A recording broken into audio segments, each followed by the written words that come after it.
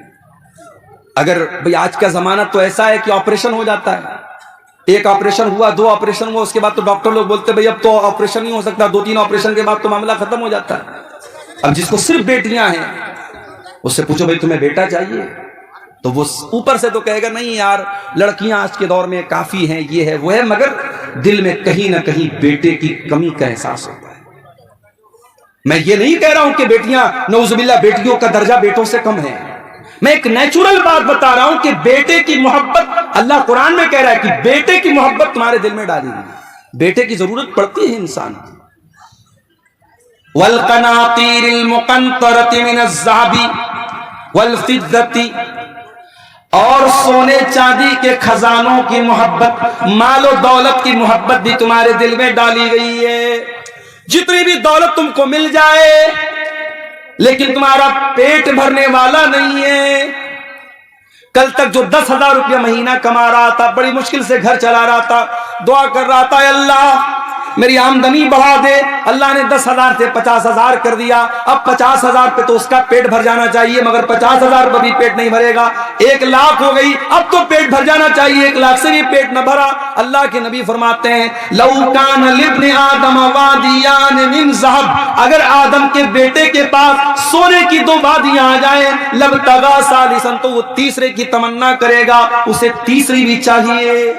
2 وادی مل گئی، سونے کے 2 پہاڑ مل گئے، اس سے پیٹ نہیں بھرے گا، اسے تیسری بھی وادی چاہیے، تیسرا بھی پہاڑ چاہیے۔ اور آگے اللہ کے نبی فرماتے ہیں ولا يملأ جوف ابن آدم الا التراب، انسان کے پیٹ کو اگر کوئی چیز بھر سکتی ہے تو قبر کی مٹی بھر سکتی ہے۔ جب قبر میں جائے گا وہیں جا کر کے پیٹ بھرے گا، دنیا میں کبھی پیٹ نہیں بھر سکتا۔ اللہ کہہ رہا ہے کہ اے انسان تیرے دل میں مال کی محبت، سونے کی محبت، چاندی کی محبت تیرے دل میں ڈال دی گئی۔ والخیل المسومۃ، اور انسان کے دل میں گھوڑوں کی محبت ڈال دی گئی ہے، گھوڑے کی محبت اس کے دل میں ڈال دی گئی ہے۔ کیسے گھوڑے؟ جو نشان لگے ہوئے گھوڑے، عرب میں ایک گھوڑا ہوتا تھا جس پر نشان لگا ہوتا تھا، وہ بڑا بہترین گھوڑا ہوتا تھا۔ اس زمانے کی سواری گھوڑا تھی، آج کے زمانے کی سواری کار ہے۔ ابھی حیدرآباد میں میرا ایک سفر تھا، ایک مسجد میں میرا پروگرام تھا، اب ایک نوجوان کا فون آیا مولانا میں نے نئی گاڑی خریدی ہے، میں آپ کو اپنی گاڑی سے مسجد تک لے کے آنا چاہتا۔ اب میرے جو میزبان تھے جو مجھے لے کے گئے تھے انہوں نے کہا مولانا آپ کو میری گاڑی سے چلنا پڑے۔ میں نے کہا بھیا کسی کی بھی گاڑی سے جانا تو ہے، چلو وہ نوجوان بیچارہ نوجوان لڑکا اس نے نئی گاڑی دی، چلو اس کا دل رکھ لیتے ہیں، اس کا حوصلہ نہ ٹوٹے۔ اب وہ جو ہے صاحب مرسڈیز گاڑی اس نے لی تھی، مرسڈیز گاڑی پتہ نہیں لوگ بتاتے کہ 1-1.5 کروڑ کی گاڑی آتی ہے، وہ گاڑی وہ لڑکا لے کے آیا، اس نے کہا مولانا آپ بیٹھیے میری گاڑی پہ، مجھے بڑی خوشی ہوئی۔ 1-1.5 کروڑ کی لوگ گاڑیاں لیتے ہیں میرے بھائی۔ گاڑی اور سواری آج کے زمانے میں شان و شوکت اور اسٹیٹس سمبل بن چکی ہے۔ اللہ نے کہا کہ تمہارے دلوں میں ہم نے ڈالا ہے گھوڑے کی محبت۔ اس زمانے کی سواری گھوڑے تھی، آج کے زمانے کی سواری کار ہے، آج کے زمانے کی سواری بائک ہے۔ ہمارا نوجوان لڑکا بلٹ اس کے ہاتھ میں آ جائے اور گاؤں میں جب بلٹ چلاتا ہے ایسا تیزی سے، وہ بلٹ تو کھڑ کھڑ کھڑ کھڑ آواز دیتی ہے اور ہارن اس کا بجتا ہے، پورے گاؤں میں جو ہے اپنا وہ دبدبا قائم کرتے ہوئے گاڑی سے نکلتا ہے، بائک سے نکلتا ہے، 4 ویلر سے نکلتا ہے۔ تو انسان کے دل میں، اس کے سینے میں اللہ تعالیٰ نے سواریوں کی محبت بٹھائی۔ والانعام، اور اللہ تعالیٰ نے انسانوں کے دلوں میں چوپایوں کی محبت بھی ڈالی ہے۔ آپ لوگ گاؤں دیہات کے ہیں، آپ زیادہ اچھی طریقے سے سمجھتے ہوں گے، گائے بیل بکری یہ جو چوپائے ہوتے ہیں، جو لوگ اس کو پالتے ہیں، بڑی محبت ہوتی ہے اپنے چوپائے سے۔ والحرث، اور انسان کو اپنی کھیتی باڑی سے بڑی محبت ہوتی ہے۔ 6 چیزوں کا نام اللہ نے لیا۔ عورت کی محبت تمہارے دل میں ہے، اولاد کی محبت، بیٹے کی محبت تمہارے دل میں ہے، سونے چاندی کی محبت تمہارے دل میں ہے، اور گھوڑے کی محبت تمہارے دل میں ہے, چوپائے کی محبت تمہارے دل میں, اور کھیتی باڑی کی محبت تمہارے دل میں ڈالی گئی ہے. 6 چیزوں کا نام لینے کے بعد اللہ نے کیا فرمایا؟ ذالک متاع الحیات الدنیا واللہ عندہ حسن المآب. اے میرے بندو, یہ زمین, یہ جائیداد, یہ عورت, یہ دولت, یہ سب یہی رہ جائیں گے. اللہ کے یہاں بہترین ٹھکانہ تم کو تبھی ملے گا جب تم اللہ کو خوش کرو گے. یہ سب تو دنیا کا سامان ہے, سب ٹھاٹ پڑا رہ جائے گا, جب لاد چلے گا بن جائے گا. کبھی قبر میں آپ کا بیٹا آپ کے ساتھ جائے گا کیا؟ نہیں جائے گا. آپ کا بیٹا آپ سے بہت محبت کرتا ہے, آپ مر جائیں گے, آپ کا بیٹا آنسو بہائے گا, روئے گا, آپ کی تعریف کرے گا. مگر آپ کا وہ بیٹا جو آپ سے اتنی محبت کرتا ہے, وہ بیٹا بھی آپ کی لاش کو 24 گھنٹے سے زیادہ اپنے گھر میں نہیں رکھے گا. 24 گھنٹے کے اندر کفنائے گا, مولوی صاحب کو بلائے گا, جنازے کی نماز پڑھوائے گا, آپ کو کفن کی 3 چادروں میں لپیٹ دے گا, اور آپ کو قبرستان لے جا کر کے قبر کے حوالے کر دے گا. آپ کی اولاد, آپ کے رشتہ دار سب آئیں گے اور آپ کو مٹی دے کر کے چلے جائیں گے, ہاتھ جھاڑ کے چلے جائیں گے. کوئی قبر میں آپ کا ساتھ دینے نہیں آئے گا. میرے ساتھیوں, وہ مال جس مال کے چکر میں آپ نے حلال و حرام کو بھلا دیا, سود کا پیسہ آپ کے گھر میں آیا, جوا کا پیسہ آپ کے گھر میں آیا, حرام کا پیسہ آپ کے گھر میں آیا, آپ کی جیسے ہی سانس کی ڈور تھم گئی, آپ کے دل کی دھڑکن بند ہو گئی, وہ سارا پیسہ دوسروں کا ہو گیا. بھئی انسان مرا, پیسہ کس کا ہو گیا؟ وارث کا ہو گیا, بیٹے کا ہو گیا, بیوی کا ہو گیا, ماں کا ہو گیا, باپ کا ہو گیا. انسان کچھ لے کے نہیں جا رہا ہے, قبر میں اکیلا جا رہا ہے. قبر میں نہ مال آپ کے کام آیا, نہ بچے آپ کے کام آئے, نہ بیوی آپ کے کام آئی, کوئی کام نہ آیا. پھر میرے پیارے ساتھیوں, جب اس قبر میں منکر نکیر آئیں گے اور آپ سے 3 سوال کریں گے, من ربو کا, من نبیو کا, ما دینوں کا, تیرے رب کون ہے, تیرے نبی کون ہے, تیرا دین کیا ہے. ان 3 سوالوں کا جواب, آپ کا ایمان اگر صحیح ہوگا, آپ کا عمل صحیح ہوگا, تبھی ان 3 سوالوں کا جواب آپ کی زبان سے نکلے گا, ورنہ جواب بھی نہیں نکلے گا. ان 3 سوالوں کا جواب نہیں نکل پائے گا انسان کے زبان سے اگر اس کا عقیدہ صحیح نہیں ہے, اس کا ایمان صحیح نہیں ہے. ان 3 سوالوں کا جواب وہ نہیں دے پائے گا.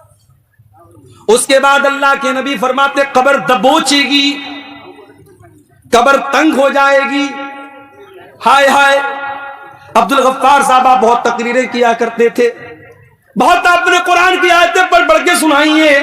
آپ کی قبر میں آپ کا کیا انجام ہوگا؟ ارے میری کیا حیثیت ہے, یہاں نبی کے صحابی کا میں آپ کو واقعہ سنا رہا ہوں. نام نوٹ کر لو میرے نوجوانوں. اگر فیس بک پر کبھی فالتو چیزیں دیکھنے سے ٹائم مل جائے تو کبھی یوٹیوب پر جا کر کے اس صحابی کے بارے میں بھی سرچ کر لینا. یہ صحابی کون تھے؟ سعد بن معاذ رضی اللہ تعالی. اتنے بڑے صحابی تھے, اتنے عظیم صحابی تھے. جب ان کا انتقال ہوا, ان کے جنازے کو جب اٹھایا جانے لگا, ان کا بدن بہت ہیوی تھا, ان کی باڈی بہت ہیوی تھی.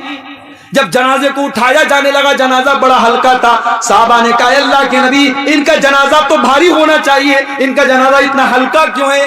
آپ نے فرمایا, ان لہو حملتن غیرکم, اے میرے صحابہ, سعد ابن معاذ کے جنازے کو تم نے اکیلے نہیں اٹھایا ہے, فرشتوں نے بھی اٹھایا ہے. ان کے جنازے میں 70,000 فرشتے آئے تھے. 70,000. میں صحیح حدیث سنا رہا ہوں الحمدللہ. ایسا نہیں کہ میں سیمانچل میں بیٹھا ہوں تو کچھ بھی بیان کر کے چلا, صحیح حدیث آپ کے سامنے پڑھ کے سنا رہا ہوں.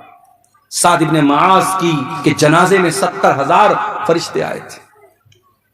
ان کا انتقال ہوا تو اللہ کے نبی نے فرمایا, ھذا الذی تحرک لہ العرش, ان کے انتقال پر اللہ تعالی کا عرش ہل گیا.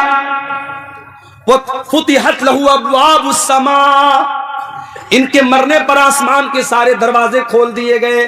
آسمان والے خوش ہو گئے, بہت نیک انسان کی روح آ رہی ہے, بہت نیک انسان مرنے کے بعد آ رہا ہے. اور 70,000 لوگ ان کے جنازے میں شامل, 70,000 فرشتے ان کے جنازے میں شامل ہوئے تھے. اتنے بڑے صحابی ہیں حضرت سعد بن معاذ رضی اللہ تعالی. اب ذرا غور سے سننا جو بات میں بتانے جا رہا ہوں. سعد بن معاذ کا انتقال ہو گیا,